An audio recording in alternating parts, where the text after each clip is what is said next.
Bonjour, je vous souhaite la bienvenue aujourd'hui au tout premier webinar organisé par Buchy France. Il aura comme sujet l'optimisation de votre process d'évaporation, avec donc comme acteur principal l'évaporateur rotatif, plus communément appelé rotavapor.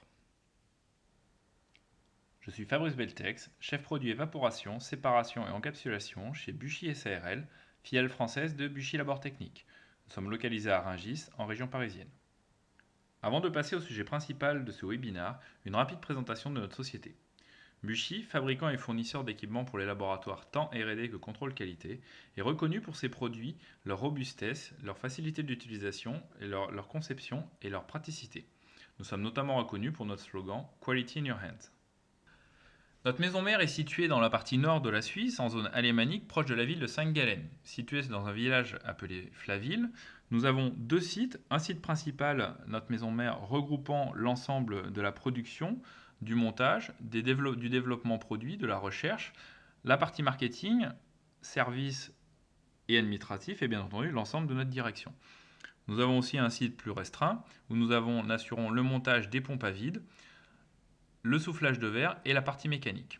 L'ensemble de cette dernière partie sera prochainement, d'ici mi-2016, regroupé sur le site principal suite à des travaux actuellement en cours.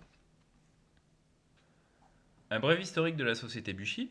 Tout commence en 1939 avec Walter Buchy, le père de notre actuel président, qui établit son tout premier atelier de soufflage de verre dans la cave de sa maison. S'ensuit après en 1957 l'introduction sur le marché du premier évaporateur rotatif Buchy. Buchy est donc le premier fabricant et la première société à avoir vendu à l'échelle mondiale des évaporateurs rotatifs. Nous faisons un bond après en 1998 avec l'introduction sur le marché de notre toute première pompe à vide, la Buchy V500. En 2002, plus localement, création de notre filiale Buchy SARL dans la zone parisienne, localisée à Rungis, afin d'assurer la commercialisation de l'ensemble des produits Buchy sur le marché français et d'assurer en fait un support commercial, marketing et service sur l'ensemble du territoire et prendre la suite en fait à l'époque de notre distributeur historique Rooker qui avait cessé son activité.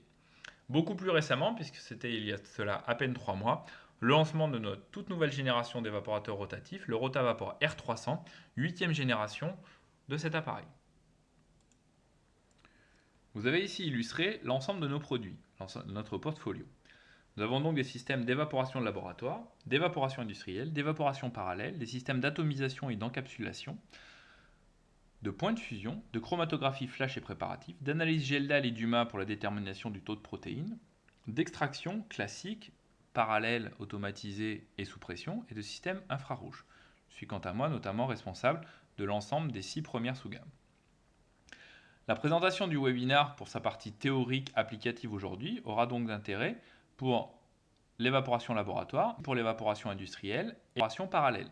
En effet, l'ensemble des principes que nous allons voir aujourd'hui peuvent s'appliquer en général sur tous ces systèmes. Passons donc au sujet principal de ce jour de notre tout premier webinar avec l'optimisation de votre process d'évaporation. Un peu d'histoire, mais cette fois-ci, remontons beaucoup plus loin. Les tout premières références historiques en matière d'évaporation remontent à bien avant Jésus-Christ avec la production de l'eau de rose. Nous retrouvons aussi une application pour la purification d'eau de mer lors des nombreux déplacements, notamment en bateau, et l'impossibilité en fait de pouvoir facilement avoir accès à l'eau, donc faisant appel à ce principe physico-chimique. Aristote décrit notamment 350 avant Jésus-Christ le cycle de l'eau. Et pour finir, nous avons l'illustration des tout premiers appareils de distillation, sous illustration en Égypte 200 ans après Jésus-Christ. Faisons un bond en avant, quelques années plus tard, avec l'illustration de certains montages, certains encore très très vieux, d'autres beaucoup plus récents, que l'on peut encore retrouver dans certains laboratoires. Comme vu précédemment, l'histoire du rotavapor commence en 1957. Nous en sommes donc aujourd'hui à la 8e génération d'évaporateurs rotatifs et vous pouvez voir que sur ce tout premier modèle, nous retrouvons encore de nombreux éléments en commun tels que le ballon d'évaporation, le ballon de réception ainsi que le réfrigérant principal. Nous avons cependant, au cours des 7 générations suivantes, quelque peu amélioré le système. Passons à un peu plus de théorie et à un rappel notamment des principes physico-chimiques que nous allons voir aujourd'hui. Le premier terme à redéfinir est la vaporisation. Elle est le passage d'un corps de l'état liquide à l'état gazeux et constitue l'une des 6 transformations fondamentales de la physique.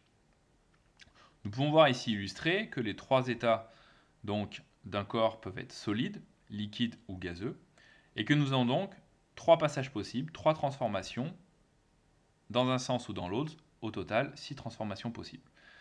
Fusion et vaporisation, solidification et condensation, sublimation et resublimation. Nous intéresserons aujourd'hui notamment au passage aux interactions liquide-gaz et gaz-liquide, donc à la vaporisation et à la condensation. Le second terme à redéfinir de manière précise est le terme d'évaporation. L'évaporation est une vaporisation, donc un passage progressif de l'état liquide à l'état gazeux, mais de manière progressive. Elle se différencie notamment de l'ébullition, qui elle est une transition rapide. Cette dernière est un phénomène volumique. Les bulles laissent la formation de bulles directement dans le liquide, tandis que l'évaporation est un phénomène surfacique, c'est-à-dire que le passage de l'état liquide à l'état gazeux ne se réalise qu'à la surface du liquide. Le dernier terme important à définir est la distillation, qui est un procédé physique de séparation de mélange de substances liquides par l'utilisation du principe d'évaporation et de recondensation, c'est-à-dire de l'effet du principe d'évaporation et de son phénomène inverse, la recondensation. On travaille notamment sur la différence de volatilité des éléments, donc en l'occurrence la majeure partie de solvants, et les vapeurs produites sont ensuite recondensées et récupérées. C'est donc l'évaporation puis la recondensation qui constituent au total le process de distillation. Sur ce slide, nous pouvons voir décrit de manière plus illustrée le process de distillation dont nous venons de parler. Point important, la quantité d'énergie nécessaire qu'il a fallu apporter pour passer de l'état liquide à l'état vapeur, cette même quantité d'énergie sera réabsorbée lors de la phase de condensation. Dernier point à définir pour finaliser les conditions nécessaires à l'illustration de notre process, le terme de vide. Nous avons parlé jusque-là de process de distillation. Le dernier point, en fait, nécessaire à l'utilisation d'un évaporateur rotatif est de travailler sous vide. De ce fait, nous allons pouvoir abaisser la température d'ébullition d'un composé. La finalité étant de pouvoir distiller des solvants à haut point d'ébullition, que nous ne pourrions pas ou très difficilement réaliser à pression atmosphérique, mais surtout de pouvoir distiller tel ou tel solvant à une température moindre et ainsi de protéger les composés thermosensibles à composants. Nous avons donc ici un montage tout à fait classique et manuel, mais faisant intervenir le principe de vide avec l'intervention d'un manomètre et donc bien entendu d'une source de vide. Rappel sur l'effet de la pression sur le point d'ébullition. Plus la pression ambiante est élevée, plus le point d'ébullition est haut, plus la pression ambiante est faible, plus le point d'ébullition est bas. J'ai l'habitude, lors de mes formations, lors des installations de nos évaporateurs rotatifs ou des formations réalisées au sein de nos locaux, d'illustrer ce point en comparant le process d'ébullition dans votre simple cuisine ou ce même process d'ébullition à une altitude équivalente au Mont Blanc ou au Mont Everest.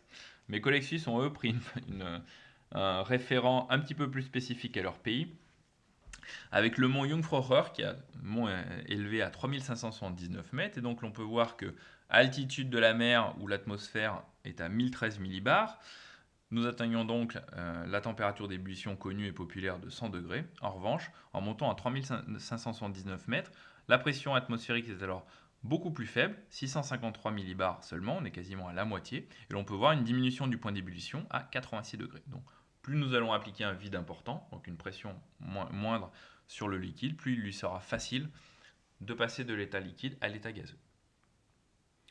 Nous voyons ici illustré les molécules d'air et les molécules de solvant.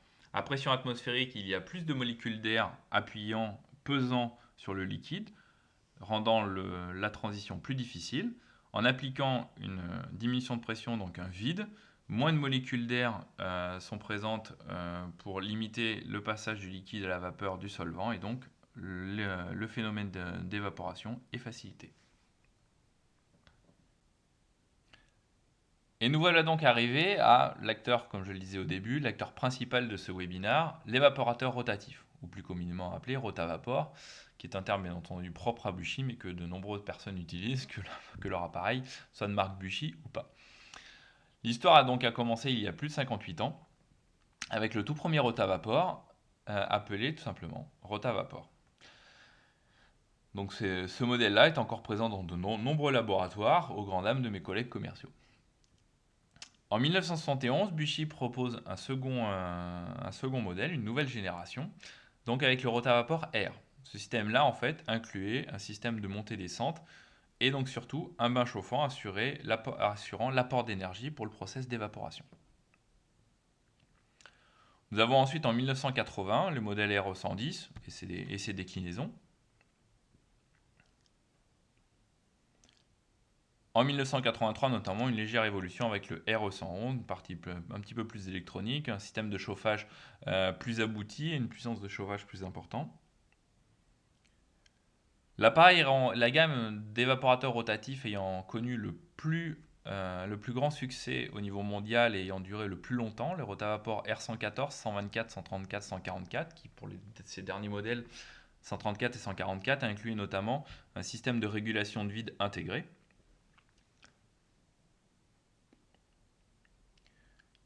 Début des années 2000 avec les modèles R200 et 205, et donc comme vous avez vu précédemment, le développement en parallèle d'une gamme de pompes à vide. Donc là, la notion de vide était directement pris en compte dans la réflexion de l'évaporateur rotatif, et donc on ne parlait pas seulement d'évaporateur rotatif, mais d'évaporateur rotatif et de pompes à vide, avec notamment des régulateurs de vide intégrables sur l'évaporateur.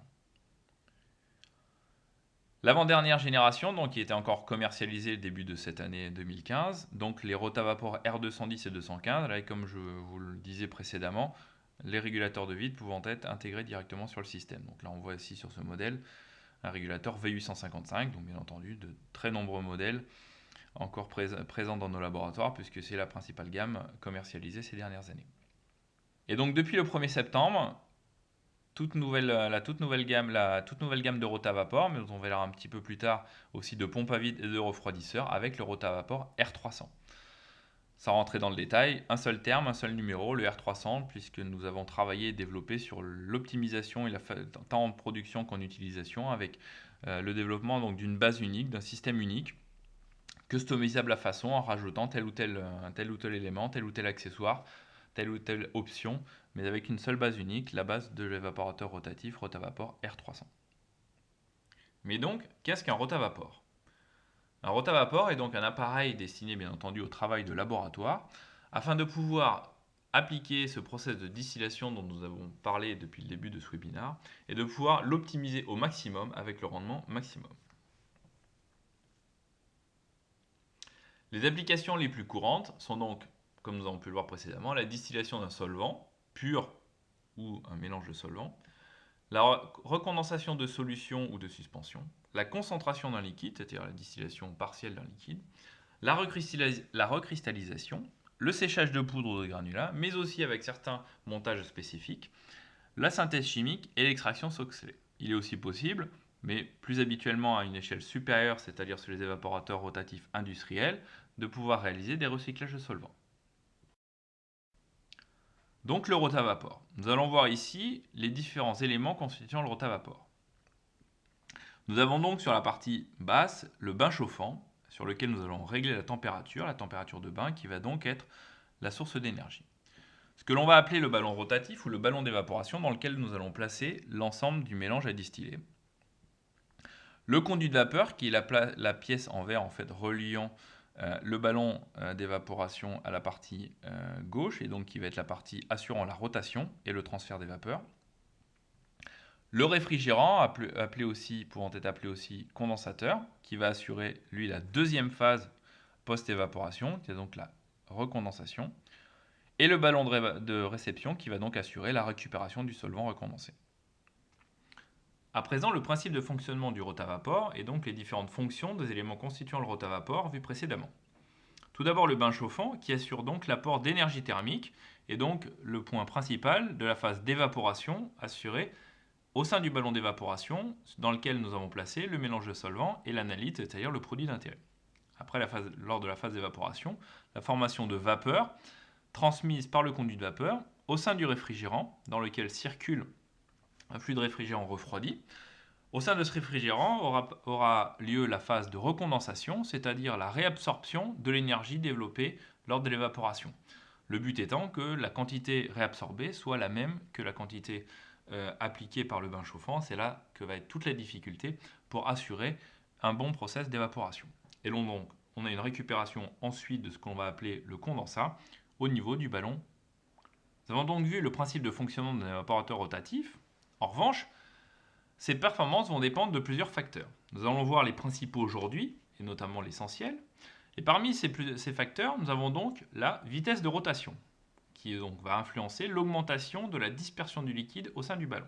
Nous allons voir aussi l'importance de l'épaisseur du ballon et son influence sur la qualité du transfert thermique, l'importance de la taille du ballon et de la forme du ballon et l'influence qu'elles ont sur la surface d'échange, l'angle et la profondeur d'immersion du ballon, je parle de ballon d'évaporation, l'importance du gradient de température, de la longueur et du diamètre du conduit de vapeur, et de la perte thermique du bain chauffant. Mais avant tout, le principal facteur influençant les performances d'un rotavapor et donc son efficacité est avant tout la maîtrise du vide appliqué. Donc le contrôle de vide. Pourquoi contrôler le vide ? Contrôler le vide est indispensable pour éviter ce qu'on appelle le bumping. Le bumping, c'est la formation brutale, c'est le passage non pas de l'état liquide à l'état gazeux de manière progressive et surfacique, mais de manière brutale et rapide, donc par ce qu'on appelle un retard d'ébullition. L'intérêt du contrôle de vide, c'est aussi d'avoir un gain de temps de travail. Ça peut aussi avoir moins R&D, mais plus en contrôle qualité, de pouvoir travailler de manière reproductible, sous des conditions ISO, GLP ou GMP. Bien entendu, de faciliter une évaporation aisée et rapide des solvants, et surtout d'optimiser la récupération de solvants. Ceci afin de ne pas avoir de relargage de vapeur de solvant au-delà de votre système, que même situé dans une hotte, on peut avoir des conséquences néfastes à avoir un solvant mal recondensé. Un process de distillation parfaitement maîtrisé implique que la quantité de solvant évaporé sera totalement recondensée, qu'il n'y aura aucune perte. Notamment, pour ce faire, donc, comme nous l'avons pu le voir précédemment, Buchy a développé ses propres solutions de vide adaptées à l'utilisation sur des évaporateurs rotatifs. La première génération de pompes était les V500. Nous avons pu voir encore jusqu'à début de cette année, nous commercialisions les pompes V700, première pompe régulée de manière intelligente par régulation directe des vitesses de piston. Et donc, en parallèle du nouveau rotavapor R300, sorti une toute nouvelle gamme de pompes, la pompe V300, qui est décrite ici sous différentes formes, mais l'appareil restant le même. Une pompe à membrane, donc pouvant atteindre un vide de 5 millibars et sur lequel on peut adjoindre une interface de régulation des paramètres, notamment du vide, et notamment un réfrigérant secondaire de sortie pour s'assurer l'absence totale de relargage de vapeur de solvant en post-pompe. Quel est l'intérêt d'avoir une régulation directe de la pompe ? La régulation directe de la pompe, c'est-à-dire que vous allez appliquer une consigne précise de vide, et la pompe va pouvoir, via sa capacité à faire varier sa vitesse de fonctionnement, pouvoir vous maintenir cette consigne de vide. Concrètement, vous réglez un vide de 300 millibars, l'ensemble de la pompe va descendre le plus rapidement possible aux alentours de 350-340, va légèrement ralentir pour atteindre progressivement et doucement cette valeur de 300 millibars, et après, en fonction de votre process d'évaporation, de l'étanchéité de votre système, assurer le maintien de cette consigne sans avoir besoin d'électrovannes, de systèmes de régulation spécifiques. La vitesse de la pompe va varier de manière à avoir un vide totalement constant.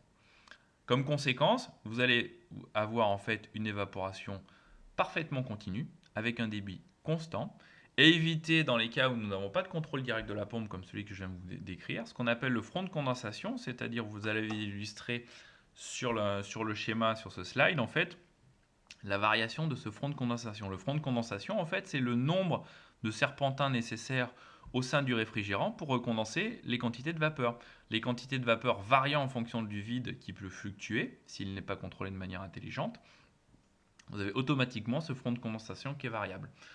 Avec comme conséquence un débit qui va être fluctuant et donc un process de distillation qui va être moins efficace. L'autre intérêt d'avoir ce type de source de vide régulée de manière intelligente, c'est que vous n'avez pas besoin de soupapes de vide, qui sont des éléments, des accessoires supplémentaires qui peuvent être amenés à devoir être changés dans le temps. Aucune usure de ces points-là et donc aucun surcoût dans le temps. Nous allons à présent voir l'un des points les plus importants dans l'optimisation de votre process d'évaporation, à savoir la détermination des conditions optimales. Ces conditions optimales d'évaporation, elles sont facilement atteignables grâce à l'application d'une règle qui peut être décrite sous deux termes différents, à savoir la règle des 20-40-60 ou règle des 20-20. Par règle des 20-40-60, nous entendons simplement la description des valeurs des trois températures importantes au sein d'un évaporateur rotatif, la température du bain chauffant, la température des vapeurs et la température du fluide réfrigérant au sein du réfrigérant. Elle est décrite aussi sous terme de règle des 20-20, tout simplement les 20-20 décrivant le delta de température entre chacune des températures, T1, T2 et T3. Vous pouvez voir que donc entre la température de bain et la température de vapeur, nous recommandons une valeur de 20 degrés. Quant à la température des vapeurs et la température du fluide réfrigérant, nous recommandons une température, à nouveau un delta de température de 20 degrés. Cette règle, le premier point, en fait, la température, non pas la plus importante, mais du point de départ de l'application de cette règle, est bien entendu la température de bain. Cette température de bain est parfaitement maîtrisable. Vous allez donc régler votre bain à 60 degrés. Je devine certaines personnes regardant cette présentation, tiquant à cette valeur-là, ayant l'habitude de travailler à des températures moindres que ces 60 degrés. Nous verrons plus tard la raison du pourquoi et l'explication. Donc, en appliquant cette température de 60 degrés, donc vous êtes simplement appliqué la température réglée au sein du bain-marie. Donc, c'est ce qui va assurer en fait l'apport d'énergie au niveau de notre évaporateur rotatif, comme vu précédemment, et donc assurer l'évaporation du ballon. Le deuxième point important, la température de vapeur, elle, n'est pas directement réglable. On y reviendra plus tard. Et donc, le troisième point, c'est la température du fluide réfrigérant, qui, elle, est moins facilement réglable par le bain. Tout va dépendre en fait de votre équipement. Si vous êtes équipé d'un refroidisseur à circulation d'une puissance minimum, vous n'aurez aucun problème et vous pourrez régler cette température selon votre bon vouloir et donc en respectant cette règle recommandée. En revanche, si vous êtes notamment avec un système branché sur le réseau d'eau public, vous serez limité, vous aurez cette valeur de température de fluide réfrigérant qui vous sera imposée. Donc pas forcément correspondante à l'application de cette règle, mais surtout qui sera aussi fluctuante en fonction des saisons. Température de l'eau du robinet a une température différente en plein été qu'en plein hiver. Donc c'est un premier point important à considérer. La troisième température, qui est la température intermédiaire, la température de vapeur, nous n'allons pas en fait régler cette température directement. Nous pouvons sur certains modèles, notamment sur nos dernières gammes R300, pouvoir prendre cette température via une sonde de température, mais nous n'allons pas pouvoir régler. En revanche, c'est par l'application d'une valeur de vide précise que nous allons pouvoir atteindre telle ou telle température de vapeur, puisque la température de vapeur va correspondre à la température d'ébullition du liquide. À une température de bain donnée, nous allons appliquer donc un vide appliqué, une valeur de vide pour pouvoir obtenir cette température de vapeur. Donc le gros avantage de cette règle, on va le voir plus tard, c'est qu'elle est très simple à appliquer, qu'elle est totalement linéaire. Mais avant tout, quel est l'intérêt en fait de travailler à ces conditions de 20, 40, 60 et notamment de pouvoir d'appliquer une température de chauffage de 60 degrés. Le premier point, en fait, c'est qu'à 60 degrés, le ballon d'évaporation peut être manipulé sans aucun risque. On n'a aucun risque de brûlure, ou du moins particulièrement limité, et donc aucun risque à ce niveau-là. On peut imaginer qu'à des températures plus importantes, bien entendu, 70 degrés, 80 degrés, les risques seraient tout autres. De plus, à cette température-là, le taux de perte d'eau du bain par évaporation avec l'extérieur est limité. En clair, vous n'avez pas à re-remplir votre bain-marie de manière trop fréquente. Donc on va dire un point pratique particulièrement apprécié de la part des utilisateurs. Deuxième point, pour maintenir cette température à 60 degrés, l'énergie du bain d'un bain chauffant typique de rotavapor est largement suffisante et donc il n'y a absolument aucune limite à ce niveau-là. En revanche, si on imaginait travailler par exemple à 90 degrés, voire 95 degrés à l'extrême, c'est les capacités notamment maximales de certains bains-maries, pour maintenir parfaitement cette température au niveau du bain, ce serait très difficile. Il faut s'assurer d'avoir un bain assez puissant. Pour maintenir une température de 60 degrés, absolument aucun souci. Mais surtout, le gros avantage, c'est qu'à 60 degrés, en chauffant à 60 degrés, il suffit, pour avoir un process d'évaporation optimal, de fournir un fluide réfrigérant de 20 degrés. Or, cela correspond en général à la température, voire moindre, des systèmes d'eau réseau, et donc aucune obligation d'avoir un système de refroidissement de capacité supérieure tel un refroidisseur à circulation. Après, on parle de débit aussi, mais le débit restera le même quelle que soit la température appliquée.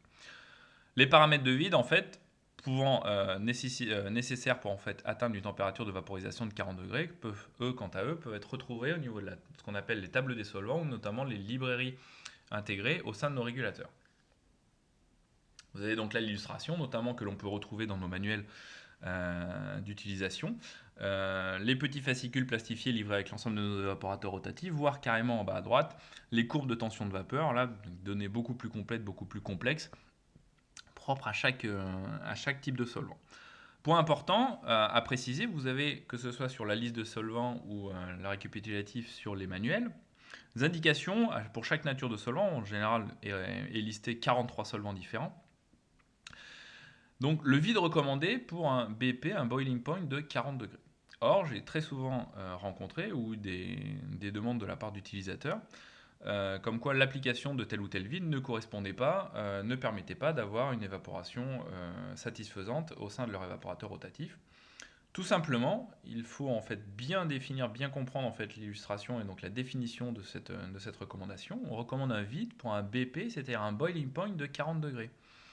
Si on respecte la règle précédemment citée, cela correspond donc à une température de vaporisation de 40 degrés, donc le vide à appliquer pour avoir une évaporation, un point d'ébullition à 40 degrés. Or, très fréquemment, les utilisateurs appliquent un bain-marie à 40 degrés et non pas le vide préconisé pour 40 degrés. Nous avons vu précédemment avec la règle des 20-40-60 que pour avoir une température d'évaporation de 40 degrés, le bain-marie devait être à 60 degrés. Donc ces préconisations de vide, ces valeurs de vide recommandées, le sont non pas pour un bain-marie à 40 degrés, mais pour un bain-marie à 60 degrés, et donc avec le vide appliqué pour avoir une évaporation à 40 degrés. Malheureusement, je le reconnais, la précision de bain-marie à 60 degrés n'est pas spécifiée sur nos documents. Là, vous avez l'ensemble des supports. Nous avons donc, comme je vous l'ai dit, ces ensembles de données qui sont listés et directement intégrés au niveau de ce qu'on appelle les librairies de solvants, donc dans nos régulateurs de vide, donc les précédentes générations V850, V855, et nos toutes nouvelles interfaces i300 et i300 Pro sur notre gamme R300. Nous avons même des process qu'on appelle évaporation dynamique, où en fait, à l'instant T, sans attendre que votre bain chauffant ou votre refroidisseur soit arrivé à température, le système va automatiquement calculer, non pas le vide optimal aux conditions finales 20, 40, 60, mais le vide optimal à l'instant T, quelle que soit la température. Et donc, on va pouvoir en fait appliquer de manière beaucoup plus précise qu'on va dire que les données qui sont répertoriées dans le tableau papier. Nous avons donc ici un exemple. Par l'application de cette règle des 20-40-60, la différence notamment que l'on peut avoir entre un solvant difficilement évaporable tel que l'eau et un solvant beaucoup plus volatile, plus facilement évaporable tel que l'hexane. Si l'on se met dans des conditions de 20-40-60, température de chauffage à 60, le vide à appliquer pour évaporer l'eau pour une température de vapeur de 40 degrés sera de 72 millibars. On voit en revanche que pour l'hexane, il est nécessaire de descendre beaucoup moins bas, d'appliquer un vide beaucoup moins puissant avec une valeur de 360 millibars. En revanche, on peut voir que si le vide n'est pas maîtrisé et que l'on ne maîtrise pas la valeur du vide appliqué, on peut avoir ou un vide trop puissant ou pas assez puissant. Pas assez puissant, la seule conséquence sera une évaporation plus lente, voire impossible. En revanche, appliquer un vide trop puissant, par exemple appliquer 72 millibars sur un mélange d'hexane, entraînera une formation de vapeur beaucoup trop rapide. On l'a vu précédemment, des risques notamment de bumping et surtout en fait une surcharge au niveau de l'évaporateur rotatif et tout simplement un risque en fait de relargage de vapeur et de recondensation des vapeurs de manière non complète. On a ici en fait notamment l'illustration des conditions donc, optimales d'évaporation. On a parlé précédemment de front solvant, c'est-à-dire la quantité de vapeur arrivant dans votre réfrigérant en fait crée ce qu'on appelle le front solvant, c'est-à-dire un niveau en fait de recondensation, un nombre de serpentins nécessaire au niveau du réfrigérant. Ce front solvant optimal se doit d'être situé aux 3/4 du réfrigérant. Nous avons carrément indiqué par un sticker intégré à notre verrerie sur nos dernières générations ce niveau de 3/4. En deçà, on est dans des conditions bonnes en termes d'évaporation, mais sous-dimensionnées, c'est-à-dire que l'on pourrait aller plus vite. En revanche, au-delà, donc en envoyant trop de vapeur au sein du réfrigérant, on va tout simplement saturer le réfrigérant. On est tout simplement dans ni plus ni moins que l'équivalent d'un embouteillage sur une route avec des automobiles. Et donc une saturation simplement parce qu'en fait après on passe sur les circuits de tuyaux de pompe, etc., où les diamètres sont nettement inférieurs, et donc en fait on a simplement des pertes de charge, etc. Donc il y a une saturation au niveau du réfrigérant. Et cette saturation au niveau du réfrigérant, elle va avoir deux conséquences. Elle va avoir une première conséquence qui est de recondenser de manière incomplète l'ensemble des vapeurs, donc avec pour conséquence d'avoir des vapeurs qui vont passer dans votre pompe et qui vont être éventuellement relarguées. Même si vous êtes sous une hotte, ça n'empêche pas en fait certains risques, que ce soit en termes de sécurité pour l'utilisateur ou tout simplement d'environnement. Au sein de la hotte, vous pouvez avoir d'autres composés, d'autres appareils à côté qui peuvent être problématiques, qui peuvent avoir des problèmes en fait à avoir des vapeurs relarguées de manière trop importante. Mais surtout, en fait, en recondensant de manière incomplète et en surchargeant ce réfrigérant, on va tout simplement faire remonter légèrement la pression au niveau du système et tout simplement ralentir l'évaporation. Donc en fait, et c'est un point très important, en recondensant de manière efficace, on évapore en fait de manière d'autant plus facile. Mieux l'on recondensera les vapeurs, plus les vapeurs passeront de l'état gazeux à l'état liquide, c'est-à-dire notamment ce qu'on appelle se détendront. Elles diminueront de manière significative en termes volumiques. Ce phénomène en fait facilitera d'autant plus la reformation de vapeur au niveau du ballon. Donc en fait, on gagnera en débit et donc concrètement, on gagnera en rapidité d'évaporation et donc tout simplement notre évaporation se réalisera plus vite. Comme je vous l'ai dit précédemment, à la description première de la règle des 20-40-60, certains d'entre vous ont dû notamment tiquer par l'application d'une température de chauffage de 60 degrés, notamment par ce que cela implique en termes de thermosensibilité et de risque en termes d'exposition des produits d'intérêt au sein du ballon d'évaporation. Le gros avantage de cette règle des 20-40-60, aussi décrite donc comme règle des delta 20, c'est qu'elle est totalement linéaire. À savoir que l'on peut faire varier cette température, enfin ces trois températures, de manière linéaire en retranchant 10 degrés, retranchant 20 degrés, voire 30 degrés, mais en général jamais plus de 20 degrés. Raison pour laquelle aussi nous la décrivons comme règle des 20-20, parce que dans ce cas-là, en fait, la règle, enfin les données perdurant étant le delta de température entre les trois températures. Donc, au lieu d'appliquer 60 degrés, 40 degrés et 20 degrés pour ce qui est du bain, de la température de bain, température des vapeurs et température du fluide réfrigérant, nous pouvons appliquer 50 degrés, 30 degrés et 10 degrés, voire, comme beaucoup plus communément appliqué au sein des laboratoires, une température de bain de 40 degrés, une température de vapeur, ou du moins un vide permettant une vaporisation à 20 degrés, et une température de fluide réfrigérant à 0 degrés. On a donc bien, comme beaucoup d'utilisateurs parmi vous, le respect des produits du produit d'intérêt, donc aucun risque de dégradation via une température de 40 degrés au niveau du bain chauffant, donc aucune exposition du produit d'intérêt dans le ballon d'évaporation, et donc le respect du produit d'intérêt. En revanche, la conséquence que vous pouvez voir, c'est que dans ce cas-là, le delta à appliquer entre la température de bain et la température de fluide reste le même si l'on veut avoir une évaporation optimale, c'est-à-dire un débit d'évaporation conséquent et une très bonne recondensation. Or, dans ces cas-là, vous voyez que la température du fluide réfrigérant se doit d'être de 0 degré. Dans ce cas-là, l'utilisation d'un système de réfrigération type refroidisseur extérieur est indispensable. Comme tout le monde le sait, nous n'avons pas 0 degré en réseau haut. Et donc les problématiques, notamment dans vos process d'évaporation, arrivent très fréquemment, tout simplement lorsque l'on applique par exemple une température de bain de 40 degrés, et que l'on a en termes de refroidissement au sein du serpentin une température de seulement 20 degrés ou 15 degrés. Dans ce cas-là, nous ne sommes pas dans les conditions optimales de la règle des delta 20 et tout simplement on a ou une évaporation trop lente ou une recondensation de mauvaise qualité. Donc bien entendu, ça c'est le cas optimal. Bien entendu, le système nécessite l'investissement d'un système extérieur. Donc, je viens de vous parler de système de refroidisseur extérieur afin d'assurer en fait l'alimentation en fluide réfrigérant à la température adéquate. Et donc on va parler d'un nouveau terme qui est la puissance de refroidissement.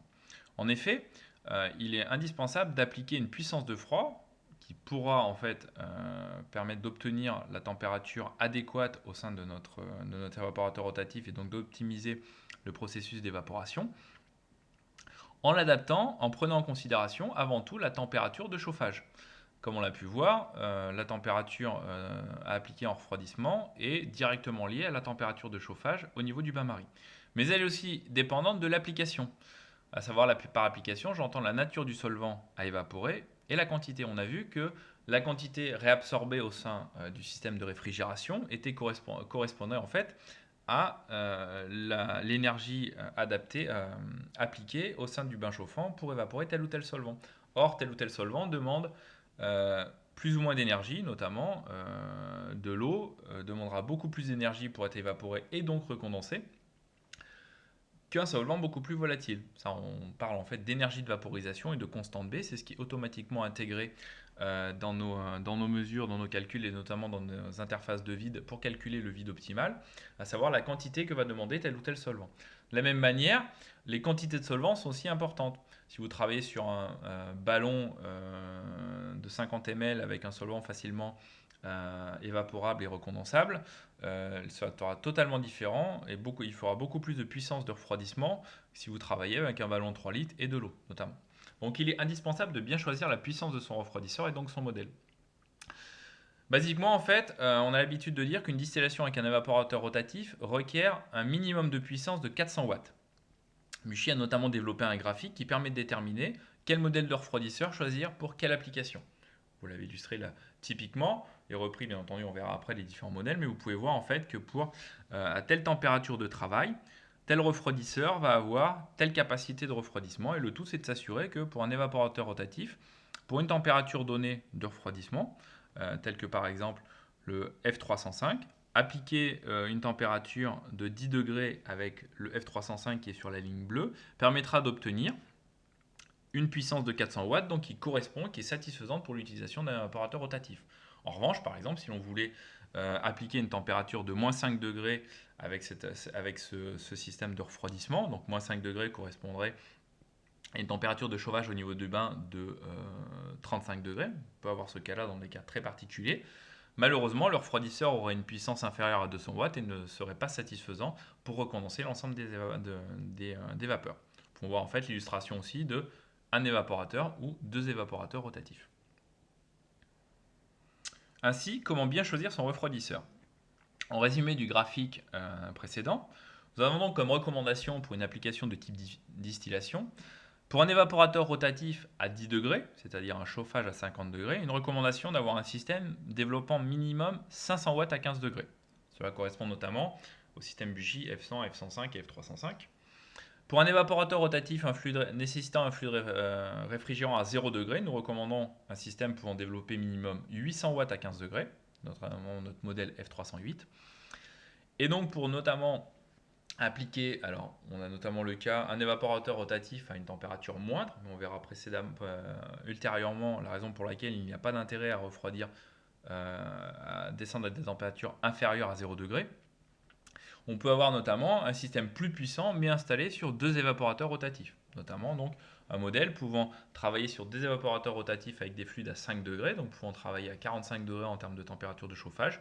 Nous avons donc dans ces cas-là une puissance demandée minimum de 1400 watts qui correspond à notre système F314. Donc comme vous l'avez compris, Buchy propose une gamme de refroidisseurs à circulation, et donc notamment 3 modèles correspondant à l'utilisation sur les évaporateurs rotatifs de laboratoire, les modèles F305, F308 et F314 notamment, qui sont toute nouvelle génération sortie en même temps que l'évaporateur rotatif R300 et notamment permettent de travailler en parfaite communication avec l'ensemble du système et donc d'avoir des conditions optimales, température de chauffage, vide appliqué et température de refroidissement qui peuvent être réglées directement par la seule et unique interface Buchy. Donc vous avez en fait l'ensemble de vos paramètres qui sont automatiquement contrôlés et surtout validés et choisis par votre système avec bien entendu la possibilité de modifier dès le départ ou en cours l'ensemble de vos paramètres. Un point important, si vous êtes déjà équipé d'un refroidisseur, pour vérifier en fait si votre refroidisseur correspond bien justement à votre utilisation, il est indispensable de rappeler qu'une puissance de froid se doit d'être spécifiée à une température. Vous voyez qu'en fait que les puissances de froid décrites ci-dessus sont données à une certaine température. Dire qu'un refroidisseur fait 500 watts ou 800 watts ou 1400 watts, ça ne veut rien dire. En fait, une puissance est développée à une certaine température. Vous avez pu voir sur les graphes précédents que plus l'on demandait à un refroidisseur de descendre en température, forcément, plus sa puissance disponible était faible. En descendant en deçà des 400 volts, des 400 watts, excusez-moi, on atteint tout simplement une puissance insuffisante pour assurer la recondensation au sein d'un évaporateur rotatif. Nous avons donc vu en fait sur la liste en fait des performances de rotavapor l'importance de la maîtrise du vide appliqué, du froid et notamment des conditions optimales. C'est à travers cette règle-là, honnêtement, en appliquant éventuellement des modifications au sein de votre process d'évaporation, plus de 60 à 70% de l'efficacité d'un process d'évaporation. Cependant, on a pu voir dans la première liste qu'il y avait d'autres facteurs pouvant influer les performances d'un évaporateur rotatif et donc nous allons les voir à présent. Ces différents points, donc, ils sont ici listés en rouge: vitesse de rotation, épaisseur du ballon, taille du ballon, forme du ballon, angle d'immersion, gradient de température, longueur et diamètre du conduit de vapeur, perte thermique du bain chauffant, ont une influence plus ou moins importante en fonction des applications. Comme dit précédemment, c'est avant tout la maîtrise du vide et du gradient de température et le respect des conditions de température et de la règle des 20-20 qui est la plus importante. Mais on va voir que chacune de ces différents facteurs ont leur influence et peuvent à permettre d'atteindre en fait un process d'évaporation de 100%. Le premier point, c'est la vitesse de rotation. On a en fait naturellement l'habitude, on va dire, de régler assez rapidement ou basiquement la vitesse de rotation d'un ballon. Déjà, avant tout, que recherche-t-on par la vitesse de rotation ? On recherche avant tout un transfert de chaleur, d'optimiser le transfert de chaleur. Si votre ballon d'évaporation est totalement mobile, tout simplement, en fait, vous avez la formation de points chauds, votre partie de solvant, votre partie de liquide est surchauffée vers la partie basse et n'est pas assez chauffée sur la partie haute, et tout simplement, vous avez une répartition de l'énergie qui est non optimale. En appliquant en fait une certaine rotation, vous allez en fait tout simplement optimiser les échanges de l'énergie au sein du système, et vous allez aussi augmenter la surface d'échange. On a parlé de vaporisation et d'évaporation en début de ce webinaire, et notamment de l'importance que ce que l'on recherchait après l'évaporation, c'était notamment un phénomène surfacique, c'est-à-dire d'évaporer à la surface du solvant. En appliquant en fait un mouvement de rotation, on augmente tout simplement la surface d'échange. Vous pouvez voir en fait sur la partie droite que la surface d'échange, la surface de liquide sur lesquels le liquide peut passer de l'état liquide à l'état gazeux est nettement supérieure à la partie de gauche où vous avez tout simplement la partie principale. Donc l'important aussi, c'est bien entendu donc l'équilibration de la température rapide. Ces deux paramètres permettent tout simplement d'augmenter la rapidité de l'évaporation. En revanche, on verra après certains points spécifiques. Une illustration graphique en fait de l'importance et de l'influence de la vitesse de rotation. On part sur des vitesses de rotation de 0, 100, 200 tours minute et leur influence sur l'évaporation d'un solvant volatile tel que l'acétone ou un solvant moins volatile tel que l'eau. On peut voir qu'à partir d'une certaine valeur, l'augmentation et le gain en termes de performance d'évaporation devient moindre. Un deuxième graphique avec la corrélation vitesse de rotation contre performance de l'évaporateur rotatif. D'autant plus, donc on voit en fait qu'on a une diminution de l'efficacité en termes de performance en fonction de la vitesse de rotation. L'autre point très important, c'est les conséquences que peuvent avoir purement mécaniquement l'application d'une vitesse de rotation trop importante. Au final, la vitesse de rotation régulièrement recommandée est de 280 tours minute. Tout simplement parce qu'une trop grande vitesse de rotation peut être source avant tout déjà de projection, c'est-à-dire purement au sein de votre ballon, vous pouvez avoir du produit qui est projeté, éventuellement avoir non pas des pertes de produit, mais un produit qui est plus dispersé au sein de votre ballon. En termes mécaniques, en revanche, des vibrations importantes, donc mettant en jeu la durabilité de votre système, et tout simplement, par une rotation plus importante, une usure mécanique dans le temps, et donc une durabilité aussi moindre de votre système dans le temps. Donc, pour des raisons de performance en termes d'évaporation, mais aussi, on va dire, de durabilité, de maintien de votre appareil, de durée de vie, d'optimiser la durée de vie de votre système, on limite entre guillemets la vitesse de rotation et donc on se met à la vitesse optimale, à la corrélation entre, comme vous pouvez voir, là où les deux graphiques, les deux lignes pardon, se croisent, donc à une vitesse d'environ 280 tours minute. Bien entendu, 250 ou 300, enfin 250 moins, vous n'êtes pas, on voit que les différences ne sont pas trop importantes, mais donc on limite la vitesse de rotation. Et les systèmes, notamment d'évaporateurs rotatifs, ne vont pas au-delà des 400 tours minute. Buchy, la recommandation officielle Buchy est donc d'utiliser une vitesse de rotation optimale de 280 tours minute. Le deuxième paramètre que nous allons voir à présent est l'épaisseur du ballon d'évaporation. J'ai souvent entendu dire, voire reprocher à Buchy de proposer des ballons d'évaporation qui sont, pour rappel, je vous le rappelle, livrés par défaut avec les évaporateurs rotatifs. Un tout Rotavapor acheté est livré avec son ballon de réception et son ballon d'évaporation à litre. De fournir des ballons d'évaporation trop fins et soi-disant trop fragiles. La problématique, le premier point à redéfinir aussi, c'est que déjà, ce n'est pas parce qu'un ballon, la seule épaisseur en fait, n'est pas gage de solidité pour une verrerie. Cela dépend de l'épaisseur, cela dépend aussi de l'ensemble de la qualité du verre, mais aussi du process de fabrication du ballon.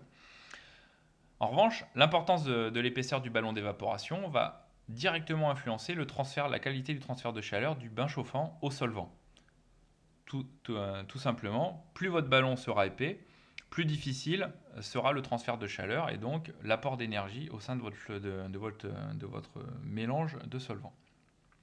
Il est donc indispensable de prendre en considération que trop augmenter l'épaisseur du ballon déjà n'est pas gage de solidité, de durabilité de votre ballon, ne le rend pas plus solide, pas forcément plus solide et moins fragile en cas de coup, etc. Mais surtout, a une conséquence non négligeable en termes d'efficacité d'évaporation. On peut voir notamment là l'influence de l'épaisseur du ballon sur le débit d'évaporation, que ce soit avec un solvant tel que l'acétone ou avec l'eau.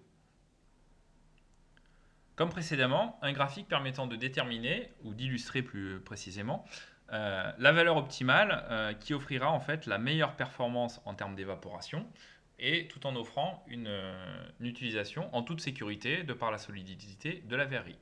Cette valeur-là a été déterminée à 1,8 mm pour un ballon d'1 litre. Et donc en fait, on a ainsi un compromis entre efficacité et transfert de chaleur maximal et en fait un ballon offrant toutes les garanties de sécurité en termes de solidité et de durabilité.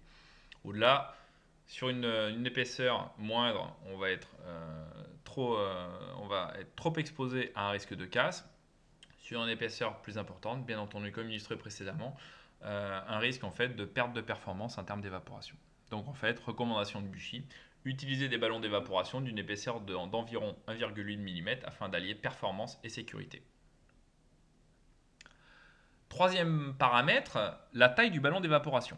On peut voir en fait qu'on peut tout simplement en fait mettre un même volume de solution à évaporer, de mélange de solvants au sein d'un petit ballon ou d'un plus grand ballon. Nous allons voir ici essentiellement parler de performance d'évaporation. On verra au final une certaine réserve sur ce point-là, mais purement en termes de taille du ballon d'évaporation, on peut voir que si l'on met un certain volume au sein d'un ballon de 1 litre, qui est donc les ballons de volume livrés par défaut avec l'ensemble des évaporateurs rotatifs Buchy, ce même volume placé dans un ballon de 2 litres permettra une augmentation d'efficacité en termes d'évaporation de quasiment 50%, quasiment 80% en 3 litres, et on multipliera par 2 la vitesse d'évaporation en plaçant un même volume, non pas dans un ballon de 1 litre, mais dans un ballon de 4 litres. Pour rappel au passage, le volume, nous parlons là de volume de ballon. En revanche, la capacité maximale de remplissage d'un ballon se situe aux 2 tiers. De par la position inclinée du ballon, bien entendu, on ne peut pas se permettre de remplir un ballon à sa hauteur à son volume maximal. Donc, tout simplement, quelle en est la raison ? Tout simplement en augmentant la taille du ballon d'évaporation, on augmente en fait la surface contenue dans le mélange, et donc on optimise tout simplement, on recherche toujours la même chose, optimiser le transfert de chaleur. Donc la surface d'échange étant supérieure, meilleur transfert de chaleur de l'énergie au sein du bain-marie, c'est-à-dire qu'on a plus de molécules d'eau chaude au sein du bain-marie permettant de transférer de l'énergie au sein du ballon, et donc forcément on a une vitesse d'évaporation supérieure. Au contraire, on peut voir qu'en diminuant le volume du ballon d'évaporation, on va largement diminuer avec en plus des pertes d'efficacité supérieures que l'on peut avoir en diminuant que les gains en fait en augmentant, c'est-à-dire qu'en diminuant le volume par 2, nous avons une perte d'efficacité divisée par 2, en descendant carrément à un tiers de l'efficacité originale si l'on descend sur des volumes de 250 ml.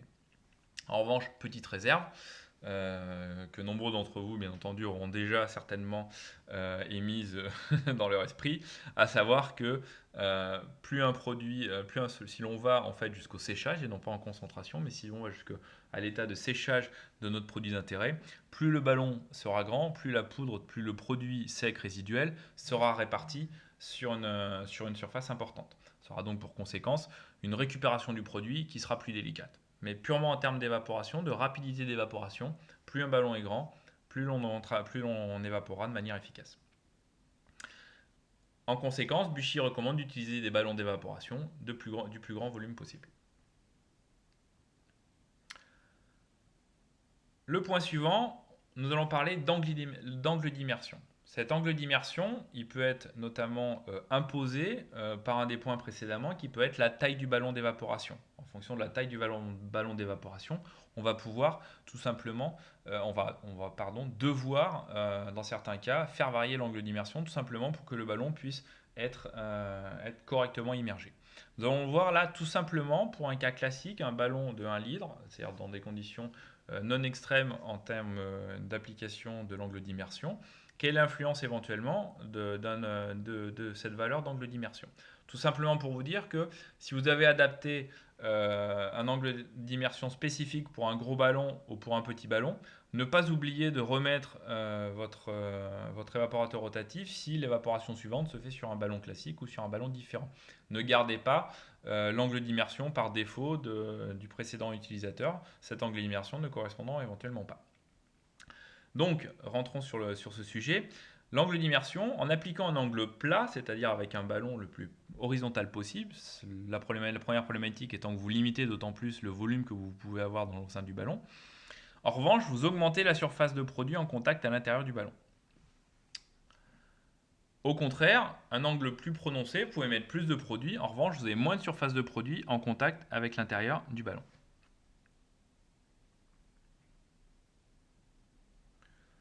Donc la problématique étant, comme on l'a vu précédemment, que nombreux des autres points précédents, le but était d'augmenter, d'optimiser la surface d'échange et de transfert de chaleur. Forcément, l'angle le plus plat possible offrira une évaporation plus efficace de par la surface d'échange supérieure. Nous avons ici l'illustration des différents angles d'immersion possibles au sein du ballon. On parle d'angle d'immersion, à savoir l'angle formé par le ballon, non pas par les différents éléments, le réfrigérant ou quoi aux caisses. Nous pouvons avoir, dans le plus court des cas, un angle d'immersion de 10 degrés. De 25 degrés, par exemple, lorsque l'on a une verrerie verticale, donc elle est à 90 degrés par rapport à la paillasse, voire un angle de 30 degrés. Ces différents angles d'immersion peuvent être multiples, comme on l'a vu précédemment, en fonction de la taille du ballon et du niveau de produit. En revanche, bien qu'il soit, comme précédemment dit, optimal en termes de performance d'évaporation d'appliquer l'angle le plus plat possible, il est indispensable d'ajuster et d'adapter cet angle en fonction de la spécificité de votre évaporation. Nous avons ici l'illustration graphique en fait encore entre variation de l'angle d'immersion versus les performances de l'évaporation, donc en débit d'évaporation. On peut voir en fait que la pente est augmentée de manière significative, surtout lorsque l'on passe de 25 degrés à 35 degrés, que les différences sont moindres entre 10 et 25 degrés. Donc on a peu d'intérêt ou moindre d'intérêt à aplanir l'angle d'immersion, et on verra notamment les raisons pour lesquelles il est non recommandé d'aller sur ces angles d'immersion, notamment pour d'autres raisons que purement la performance en termes d'évaporation. On va voir sur ce graphique qu'en purement en termes de performance d'évaporation, en effet, on a des choses vraiment significatives, des pertes de performance en appliquant un angle d'immersion trop important. Buchy recommande donc un angle d'immersion de 25 degrés qui offre le meilleur compromis entre performance et sécurité du process. Sécurité du process, comme je vous l'ai dit précédemment, tout simplement parce qu'avec un angle trop plat, on a un produit, on est limité en termes de quantité de produit, on va avoir un produit qui risque carrément de passer au niveau du conduit de vapeur. Donc voilà, faire attention à ce niveau-là et respecter cet angle d'immersion qui est tout simplement, notamment quand on a une verrerie de 25 degrés, l'angle d'immersion par défaut lorsque la verrerie est à 90 degrés par rapport au plan de travail. Un nouveau point, nous avons déjà parlé précédemment de température, mais donc là on va avoir une illustration intégrée, donc l'importance de la température. Par température, j'entends la température de chauffage du bain. On peut voir ici les différences en termes de performance, de débit d'évaporation en fonction de l'évolution de la température de chauffage. Donc bien entendu, plus l'on chauffe, plus la quantité d'énergie apportée au milieu est importante et forcément plus le débit d'évaporation va être important. On voit aussi en corrélation en même temps l'importance de la vitesse de rotation sur ces performances.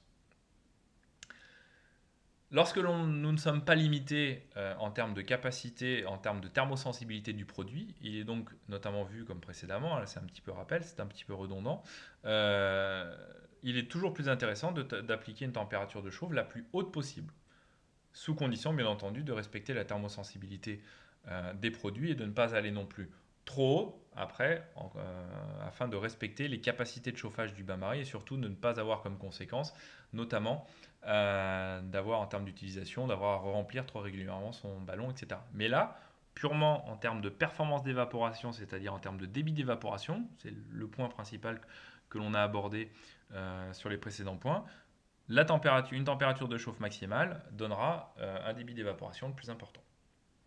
Pour résumer, pour optimiser son process d'évaporation, les différents points précédemment détaillés. La vitesse de rotation est donc une vitesse optimale à appliquer de 280 tours minute. Bien s'assurer de ne pas avoir une épaisseur de verrerie trop importante et donc une épaisseur recommandée d'environ 1,8 mm. Utiliser des ballons plus volumineux si l'échantillon le permet et ainsi remplir son ballon non pas aux 2 tiers qui est le volume maximum sur un ballon d'évaporation mais au tiers ou aux moitiés du volume du ballon.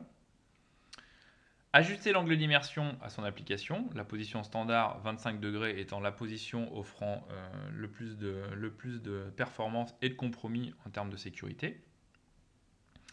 Et surtout, ajuster les différences de température et le vide à appliquer avec la règle notamment des delta 20 qui offre le compromis optimal. Les derniers paramètres en matière d'efficacité d'évaporation peuvent être aussi la structure de la surface du ballon d'évaporation, le diamètre interne du conduit de vapeur. Pour information, les dernières générations haut de gamme d'évaporateurs rotatifs Buchy ont vu leur diamètre augmenter de 4 mm. Ça explique notamment les différences de référence de joints que vous pouvez avoir entre un évaporateur rotatif ancienne génération et les dernières générations d'évaporateurs. Ce n'est pas pour le plaisir d'augmenter les références, c'est on cherche une efficacité plus importante. En effet, en ayant un diamètre et donc un volume de passage plus important, on peut se permettre un débit d'évaporation, une quantité de vapeur qui passe au sein du conduit de vapeur plus important. Le choix de la verrerie, bien entendu, peut avoir une influence en termes d'efficacité d'évaporation. Et bien entendu, la profondeur d'immersion du ballon d'évaporation, qui est un petit peu semblable, les mêmes influences en fait que l'angle d'immersion. Cependant, les effets du type de réfrigérant, du diamètre du conduit de vapeur et de la surface sont beaucoup plus relatives et beaucoup moins influents en termes d'efficacité que les précédents paramètres, raison pour laquelle je ne donne pas plus de détails, je ne rentre pas plus dans les détails sur ces différents points. Passons à présent sur la phase de recondensation. Jusque-là, on a parlé essentiellement d'efficacité d'évaporation, donc de la phase qui se réalise au niveau du ballon d'évaporation. On va passer sur la phase de recondensation, donc la deuxième phase, je me suis, on va dire, évertué à vous sensibiliser au fait qu'elle était aussi importante que la phase d'évaporation. Pour optimiser sa phase de recondensation, on a pu voir précédemment certains points importants, mais on a notamment un des paramètres importants qui est la surface d'échange de refroidissement du réfrigérant. Cette valeur-là, ce paramètre-là, c'est tout simplement la surface de votre serpentin à l'intérieur de votre réfrigérant. Cette surface, elle dépend du diamètre de ce serpentin et du nombre de spirales du serpentin. Elle est chez Buchy internationalement limitée à 1500 cm² pour des questions réglementaires de déclaration de douane, etc. sur certaines applications notamment en rapport aux stupéfiants. Mais Buchy est le fabricant proposant la surface la plus importante, à savoir qu'on est à la limite légale en termes de surface d'échange, avec une surface d'échange de 1480 cm². Nous avons justement été, pour ces mêmes raisons légales, obligés, il y a de cela plusieurs années, obligés de supprimer deux spirales au sein de nos serpentins. Et donc nous sommes toujours sur le marché, la société proposant la surface d'échange la plus importante. Donc bien entendu, plus de surface d'échange, plus de spires sur votre serpentin, bien entendu, une meilleure efficacité en termes de refroidissement. Les vapeurs ont tout simplement plus de surface de contact, donc plus de chances d'être condensées. On l'a vu précédemment, l'importance de la température du fluide réfrigérant. En revanche, ça ne sera pas abordé plus en détail que dans ce séminaire-là. Il faut faire attention à ne pas appliquer une température trop importante, enfin trop faible, pardon. Ça peut avoir des conséquences, notamment en termes de praticité, de recondensation de l'eau dans l'air ambiant sur vos conduites, sur vos tuyaux, etc., qui peuvent avoir des conséquences dommageables au sein de l'utilisation de votre hôte à vapeur. Aucune influence sur le process d'évaporation, mais en revanche sur la facilité d'utilisation de l'évaporateur. Donc, adapter la température du fluide réfrigérant en adéquation avec la règle des 20-20 que nous avons décrit, et surtout avoir, si l'on a un refroidisseur à circulation, avoir une puissance suffisante et adéquate. Il est inutile de régler un système de refroidissement de faible puissance à moins 5, moins 10 degrés si de toute façon il n'atteint jamais ces températures-là. Un autre point souvent négligé, ou inconnu plutôt, le déplacement des vapeurs au sein de la verrerie, qui peut être variable selon les modèles, et notamment l'ensemble des verreries haut de gamme Buchy, notamment proposées sur la gamme R300, mais précédemment aussi R210, 215, etc. Notamment sur les verreries verticales. Nous proposons en fait une verrerie optimisée avec ce qu'on appelle un doigt, c'est-à-dire une partie en verre occupant la partie centrale de la spirale et évitant en fait ce qu'on appelle l'effet cheminée. L'effet cheminée, c'est tout simplement sur une verrerie simple, une verrerie d'entrée de gamme, la capacité qu'a tout simplement les vapeurs de se déplacer plus facilement et plus rapidement sur la partie centrale où les spires ne sont pas présentes qu'à travers les spires. Avec le rajout en fait de cette partie de ce qu'on appelle ce doigt, en fait, ça aussi avoir comme intérêt de pouvoir brancher la source de vide à la base du réfrigérant et non pas au top, avec en fait un poids appliqué sur le réfrigérant moindre, donc moins de risque de casque.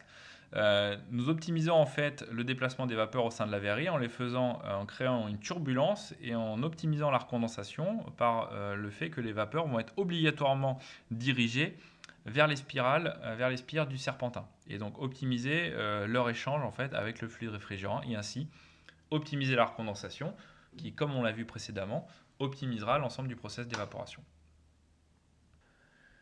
Nous avons donc pu voir précédemment l'ensemble des paramètres applicatifs et techniques importants au sein d'un process de distillation et comment les optimiser, que ce soit de manière applicative par les valeurs, les actions de l'utilisateur, mais aussi l'importance du matériel et des différentes composantes de système au sein d'un process de distillation et l'importance de leur efficacité, de leur durabilité et de leur facilité d'utilisation.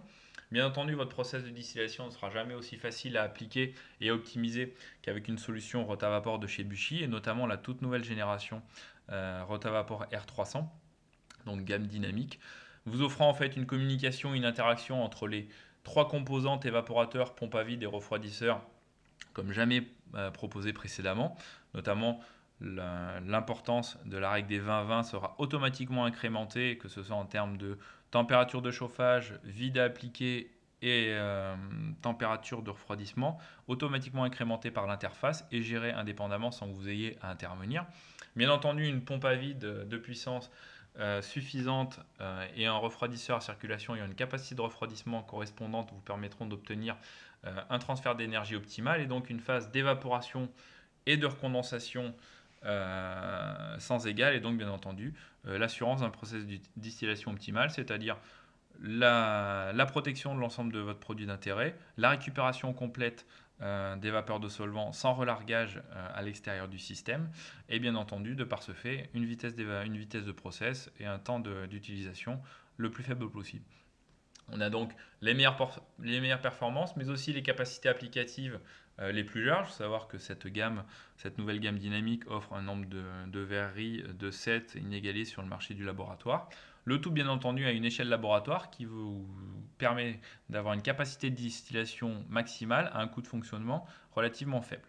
Bien entendu, l'utilisation de ces composantes peut être aussi considérée indépendamment, c'est-à-dire que vous pouvez utiliser un refroidisseur sur un autre système ou même sur un système d'évaporation actuel, un refroidisseur de dernière génération sur un évaporateur rotatif ancienne génération, une pompe à vide. Bien entendu, utiliser une pompe à vide sur d'autres applications, même si, comme dit précédemment, nos pompes à vide et nos refroidisseurs sont développés principalement pour une utilisation en évaporation sous vide.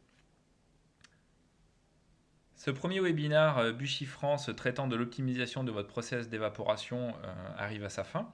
Il a été notamment possible et développé à partir de données applicatives fournies par mes collègues suisses et développées en parallèle de notre nouvelle gamme dynamique R300 à travers des mini-publications scientifiques appelées white papers et regroupées sous le terme de Your Evaporation Guide. Ces différentes mini-publications sont au nombre de 8 et peuvent être facilement téléchargeables sur notre site buchy.com. Vous retrouvez notamment l'illustration de celle parlant de l'importance de la taille du ballon d'évaporation. Vous retrouverez notamment à travers nos guides du laboratoire, nos manuels d'utilisation d'évaporateurs, bien entendu la reprise de la règle essentielle des conditions optimales pour un process d'évaporation, à savoir le respect de la règle des 20-20. Et bien entendu l'ensemble de ces données, manuels, guides, mini-publications, etc. Et donc l'ensemble de ces données Your Evaporation Guide sont disponibles gratuitement en téléchargement sur notre site internet. Ce webinaire est à présent disponible sur notre site buchy.fr et je vous invite bien entendu à le partager, à le transférer à l'ensemble de vos collègues afin que ces personnes-là puissent profiter, en espérant bien entendu qu'elles apprendront des choses de la même manière que j'espère vous avoir appris des choses et vous avoir aidé dans votre travail quotidien avec votre évaporateur rotatif. Je vous remercie de votre attention. L'ensemble de l'équipe Buchy est bien entendu à votre disposition. Vous avez l'ensemble de mes coordonnées au début de cette présentation. N'hésitez pas à contacter nos équipes commerciales, nos équipes services SAV et bien entendu moi-même pour l'ensemble des gammes dont j'ai la responsabilité ou bien entendu mes collègues pour les autres gammes. Et je vous remercie à nouveau et vous souhaite une bonne journée.